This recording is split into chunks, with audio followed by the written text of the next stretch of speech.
Hi, my name is Christopher Scott from the Biblical Leadership blog at christopherscottblog.com. And today I'm going to talk with you about how your clients can serve as volunteers at your nonprofit organization. So the material I'm going to share with you today is material I normally teach in the workshops that I've shared at the Center for Nonprofit Management in Dallas and Fort Worth, where I will get to teach workshops to nonprofit employees about how to recruit, lead, and keep the volunteers they have for their organization. So today, let's talk about how your clients can serve as volunteers.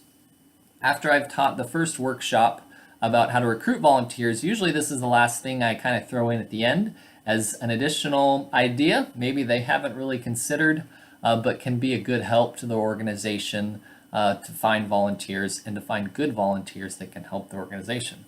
So I'd like to start by reading this quote from Robert Lupton in his book Toxic Charity. He writes, relating to clients serving as volunteers, he writes, "Little affirms human dignity more than honest work. One of the surest ways to destroy self-worth is subsidizing the idleness of able-bodied people. Work is a gift, a calling, a human responsibility. And the creation of productive, meaningful employment fulfills one of the Creator's highest designs. Because of that, it should be a general goal to our service." And basically what he's saying here is that people enjoy working. People enjoy being seen as someone who has value and has worth to bring to an organization. And as nonprofit employees, we should seek people that can serve and help. Just to let them come and receive services when they're able to help and would be glad to help is doing a disservice to them. So, how your clients can serve as volunteers. There's 4 or 5 basic tips I just want to give you to get you thinking about which clients can serve, how they can serve, what to monitor and look for once they start serving, and how to go about that process. So, the first thing I want to share with you is that your clients can be great volunteers because of several reasons. The first reason is that they know about your organization. If someone has been your client for a while, they know what your organization does probably better than you do, or your donors do, or your board of directors do. So your clients, they know your organization, they know what you do, they know how it serves the community, they know how they have benefited, they know how their friends and family have benefited, and as a result, they can do a great job of serving in your organization. Those volunteers also know the culture of your organization as they've gotten to interact with it, and they've gotten to see the work being done and how it makes a difference. So when you're looking to get clients involved, basically try to get them involved with basic tasks or responsibilities. The best thing that I like to do when I would use this is to get current clients to volunteer in any way that they could to interact with other clients. If I could get them doing some of the hands-on work, talking with clients, getting clients registered or signed up for the programs, things like that, that usually was the best job for them. So you want to try to get them involved and to get them started, preferably with basic jobs or tasks, and the best jobs usually are working directly with clients. Within reason, if possible, but basic jobs. When you do have clients that start to volunteer, you want to monitor them closely. Okay, you want to monitor their work. How do you say it? You want to monitor their responsibilities, so they need to know when they need to be there, when they need to not be there, what they can say and they can and cannot say, basic things like that. So monitor them just like you would an employee. Kind of keep track of when they're getting there, hold them to the responsibilities that they have. Watch their language, make sure they're using appropriate language there, and hold them to high standards. Another thing you want to do when you have clients serve as volunteers is you want to be careful, okay? You might only get one shot at letting volunteers serve as, you might only get one shot at letting clients serve as volunteers in your organization. So if you do, you probably have to get this approved from upper management or your executive director.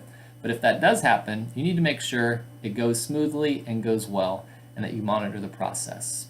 So you want to make a plan. Start small. Just start with a couple clients serving as volunteers. Monitor them closely, keep an eye on them, and then see how it goes. You want to get staff buy-in from the other people that you work with. So don't just randomly recruit a client to serve as a volunteer and then, throw that client with another staff person that has no idea who this person is, or all of a sudden they have this client serving as a volunteer and the staff person doesn't know what to do. So you want to be careful, but you also want to get staff buy-in before the process happens. And you want to start slow. Just start with a couple. Don't launch a huge, massive new program if you've never used clients as volunteers. So there's a couple good books about this methodology. Some of them are written by Robert Lupton. He has a book called Toxic Charity. It's probably his most popular one, but where he talks about the idea of clients serving as volunteers is in his book Compassion, Justice, and the Christian Life. So I will post 2 of my book reviews that I've written on that book in the comments section, and I'll also post a review of his other book, Toxic Charity, that I found at another website. It's not written by me. That might be helpful to you. So you can use clients as volunteers. I haven't given you a big, long, expansive list of how to do that because it's going to look differently for you and your organization. But my encouragement to you is to think about it. Can clients serve as volunteers? Can they get involved in your organization? I know for A Day of Hope, I led there for 5 years, the program in Turlock, California, where we fed families in need for Thanksgiving. I led Day of Hope for 5 years, and I didn't use clients very much, a little bit here and there.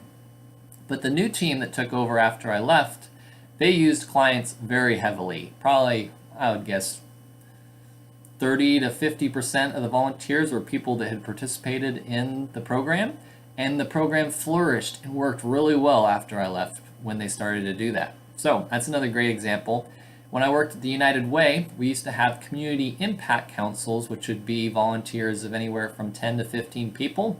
They would meet every other month to look at needs in the community and see how we could serve those needs. And one of our goals for each of those councils was to have people come and serve on the council who were clients of the programs that we were funding in the community.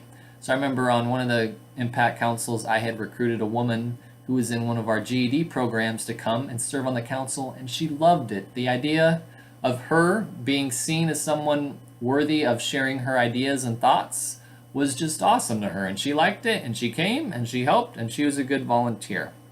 So again, I just want to share with you and encourage you, think of some ways that you can use your clients as volunteers. They know your organization, know your mission, they know the work you do, they can do great hands-on work and help and support your mission. So if you had never already thought about that, maybe you can give it some thought, give it a try.